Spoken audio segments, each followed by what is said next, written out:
Yes, Akronfuɔ dunso. Kusia kwaye dey. Akoyumu Kronfu penny Ghana for Mokai de Okansa asem Mokai 2007, 2008 NPP for prime minister no. Mokai Oran Okansa asem Ghana for unim se. Ebusan for aha Ghana Sem TV GH. Message like, comment, subscribe. We share video news and now share ama obi so be share bi. Mo comment very important. You take it time now you reply every comment every day so and see na ma comment ama. Unim se semi gina ya enye nyame a ene nkofo edi a ye wade mo cheche nkofo a Ghana for muni se ka metimi aka bibi dumiensa Ghana for muni se ka mesu metimi ayusu bibi dumiensa Ghana for wo de mami hu wadwen se nya nkofo na ye wade a aka caption be pa na ade be ma we caption be pa na wa hwe a odema sa dumiensa e da so a caption be wo de answer me to me common so no message fanza dey back maso yes fanza back maso manya me ya wi bia prasa na do say me aso dey aforo me na wa sa atre ase dey win go fi mu ko yi dey 2028 still possible Ghana for wouldn't say your friends say NDC ni na plane crash no where dey wo wuye no munim say NDC for bie kwan say wa opese opeke forms na uko jam ye to abama yes e what Tamale central no munim say NDC for nko a o makofa forms so no eye e maako dumiensa Ghana for ya we sa na we na minim say the we ade ba ye rat ya ho a yesu minim say kasa akonya krampo de be kasa ye ntoso aba but say o ma kire say ensuo fa wo ba na nche so wagya ensuo no ensuo fa wo ba na nche so wagya ensuo no but NDC for so ya ade am o ma surprise me because NPP for krampo mu say ade we ya awrehosem ento mu contest sa election we but minima the crop party am NDC for te say minim any part 13 mo ya menkofo adwen foforo mo ya menkofo adwen foforo na menkofo adwen mo adwen de mempese me de ma no bebo so because me ko kan ye be from say me ya no but the way amasi atu mo ma ade anya mo mobo kakra NDC for mo ma ade anya mo mobo kakra NPP for krampa ye nye we kwe hu sa ade ye mobo enti yesre mo mo ma ade anya mo mobo na munyai de se mo ye ma adwen se munyai so a ene mo mfa form so manu kwa ye bibi dunso no nice ayesi nya abro pepepe yes Ghana for we wo caption ade be ma no ase o de mesrew me yi me hu frim me nim hu bi empanifo mesremo mesre na mo ye dey mo shama ye eni ntina e Ghana for mebunu kase se wo ye panyini ese wo kasa ye na dachi bi TikTok for be ye dey e be use di against you yes na wo share yes ensem trofuo kuo se wuni aban na farm wunya asme ne dey yenka bi ma yes Ghana for mo ya aware say ensem trofuo kuo no omoni aban no e twempra Ghana for mo ya aware say ensem trofuo kuo no ai omoni aban no e twempra emu oden aya hwe ne yekura nyinsen betima piem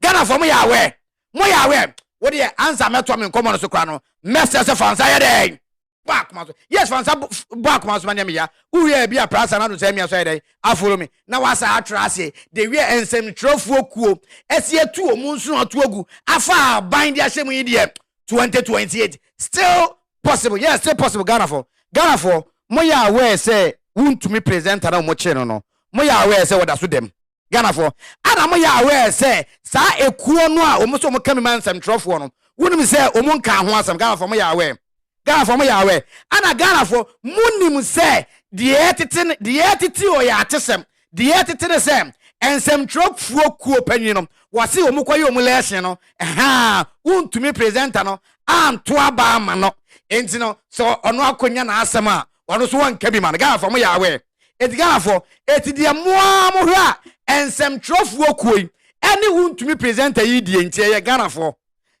ntie ye nya na ye join kuo ese ba ko anu akoyi ne car na mayi ne ba ko ahye nsem Ghana for eti moa mo hwe de ensem trofuo koi eye yiyimu ya Ghana for eye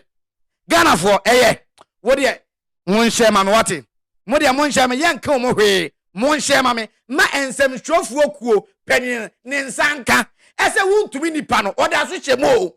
Oda so hyem, omu nipa no, ada so hyem. Na ade na ensem shrofuo ko no, mo ye yimu saa. Te say da mo ye yimu dodo. Yes, na mo share ama nensaka. Really? It is completely deceiving. You know, the whole NDC setup, Obi, has been live from day one. All of the 2024 campaign, at least I'm focusing on that because that's where the promise of we're going to pay cocoa farmers more came to light. Some of them went as far as saying that we're going to pay 7,000.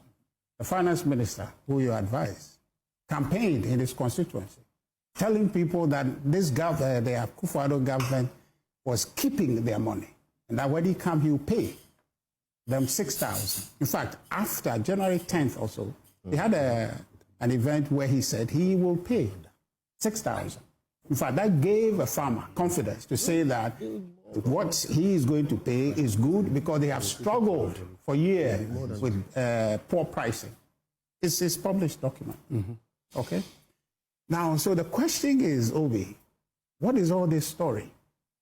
President Mahama showed us how to detect if somebody is backtracking and somebody is lying from what he has said he will do and then he's changing his position. It says that when the person begins to stammer, begin to say, then you know the person is lying. My brother here, technically based on President Mahama's definition, he's just been lying to us. And the farmer who practically was telling us says that everything you were saying is fine English. That's it. You haven't said much. Look, when they were saying they will pay 70%, if you take 70% off the price we offer, FOB, which is 49,000 or so per 48,000 per ton, 70% of that is not 6,000. But that was the impression you created. You said you were going to pay people 6,000. Now you have come to power. Now you are making argument about 70% and that is promise achieved. You didn't say that your finance minister didn't say 70%. If 70% does not equal 6,000, then you have not fulfilled your promise. No, it's 70% of the FOB, which is in dollars. Yes. So you would have to do the conversion. I agree. And then you get the farm gate price in cedis. Yes. I'm just keeping this very fundamental. You do all those calculations per bag.